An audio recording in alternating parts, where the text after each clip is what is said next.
Salut à tous, aujourd'hui on plonge dans l'univers d'un poids lourd des actifs numériques, Binance. Qu'on soit un pro ou un débutant, impossible de passer à côté. On va voir ensemble pourquoi. Alors, pour y voir clair, on va décortiquer ça en 5 points. D'abord, on va parler de l'échelle, c'est juste immense.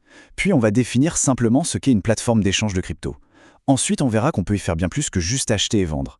Après ça, on passe à la pratique, comment on se lance.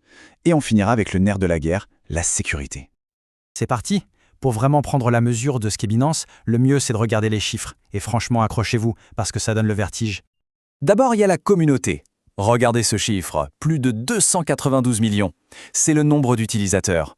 On frôle les 300 millions de personnes. Pour se faire une idée, c'est quasiment la population des États-Unis.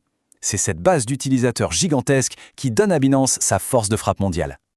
Et tout cet argent, ça représente quoi? Eh bien, voilà la valeur totale des actifs que tous ces gens confient à la plateforme. Plus de 210 milliards de dollars. C'est juste une somme colossale qui montre à quel point l'écosystème est énorme. Et pour finir, le chiffre qui met tout le monde d'accord, plus de 153 milliards de dollars, c'est le volume d'échange en 24 heures. C'est ce niveau d'activité complètement fou qui fait de Binance le numéro 1 incontesté. C'est là que tout se passe. Ok, les chiffres sont dingues, on est d'accord, mais ça ne nous dit pas tout. Revenons à la base. Au fond, une plateforme d'échange de crypto, c'est quoi exactement? C'est la question essentielle. Et même si ça peut sembler évident pour certains, la réponse est super importante pour comprendre la suite. Alors, allons-y. Pour faire simple, c'est une sorte de grande place de marché, mais entièrement numérique. Imaginez la bourse classique, mais au lieu d'actions d'entreprise, on y achète et on y vend des cryptos comme le Bitcoin ou l'Ethereum. C'est là que les acheteurs et les vendeurs se rencontrent, et c'est l'offre et la demande qui fixent les prix. Et ce fameux volume d'échange dont on parlait, pourquoi est-ce que c'est si important? Eh bien parce que qui dit gros volume, dit grande liquidité. Concrètement, ça veut dire qu'on peut acheter ou vendre très vite au prix affiché sans que la transaction fasse bouger le marché. Et ça, pour les traders, c'est essentiel. C'est ce qui attire tant de monde sur Binance. Mais attention, l'erreur, ce serait de penser que Binance, c'est juste pour acheter et vendre, c'est bien plus que ça. C'est devenu un véritable écosystème financier. Alors allons voir un peu ce qui se cache sous le capot. Et là, on voit que l'offre est vraiment complète. Bien sûr, il y a le trading de base, qu'on appelle le spot. Mais on peut aussi emprunter pour investir plus, c'est le trading sur marge, ou même spéculer sur les prix futurs avec les futures. Il y a aussi le P2P, qui permet d'échanger directement de personne à personne. On peut aussi faire travailler ces cryptos pour qu'elles rapportent des intérêts, c'est Binance Earn. Et pour les plus aventureux, on peut être parmi les premiers sur de nouveaux projets avec le Launch Pool, ou encore se lancer dans le monde des NFT. Bref, on est loin du simple achat-vente. Bon, avec tout ça, on pourrait se dire que c'est super compliqué.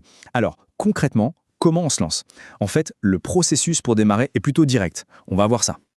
Le chemin est vraiment balisé. Première étape, on crée un compte. Logique. Deuxième étape, hyper importante pour la sécurité, la vérification d'identité. Une fois que c'est validé, troisième étape, on met de l'argent sur le compte, soit en déposant des cryptos qu'on a déjà, soit en achetant directement. Et voilà, quatrième étape, on est prêt à se lancer sur les marchés. Et justement, pour mettre de l'argent, il y a pas mal d'options. On a les méthodes classiques, bien sûr, comme la carte de crédit ou de débit, mais on peut aussi utiliser des solutions super pratiques sur mobile comme Apple Pay ou Google Pay. L'idée, c'est vraiment de rendre l'accès aux cryptos aussi simple qu'un achat sur Internet. On arrive maintenant à un point crucial, peut-être le plus important de tous dans cet univers, la confiance. La question est simple, comment une plateforme qui brasse des centaines de milliards de dollars fait-elle pour garantir la sécurité des fonds et pour asseoir sa crédibilité? Eh bien, une des manières de construire cette confiance, c'est d'être reconnu par ses pairs. Quand des médias financiers de premier plan, des noms comme Forbes ou Fortune, vous mettent en avant, ça a un certain poids. Ça fonctionne un peu comme une preuve sociale, un signal fort qui montre que l'entreprise est légitime et sérieuse. Et en pratique, qu'est-ce que ça donne? Regardez. Être nommé parmi les plateformes les plus fiables par Forbes ou être classé numéro 1 des innovateurs fintech en Asie par Fortune, ce ne sont pas juste des petits trophées. Ça veut dire que des experts, dont le métier est d'analyser ce secteur, ont validé la solidité du projet. Mais bon, la reconnaissance par la presse est une chose. Ce qu'il faut, ce sont des garanties concrètes. Et sur ce point, Binance a créé un système bien à lui, avec un acronyme que tout le monde dans la crypto connaît par cœur, SAFU. Alors, SAFU, qu'est-ce que ça veut dire? C'est l'acronyme pour Security of User Asset Fund, le fonds de sécurité pour les actifs des utilisateurs. En gros, c'est un fonds d'assurance. C'est une énorme cagnotte, une réserve de capital que Binance a mise de côté depuis 2018. Son unique objectif?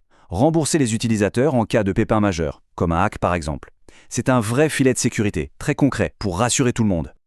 Tout ça, finalement, ça nous amène à une question un peu plus philosophique. En rendant l'accès aux actifs numériques aussi facile, aussi complet, est-ce que des plateformes comme Binance ne sont pas en train de faire exploser les frontières entre la finance traditionnelle et la finance de demain ?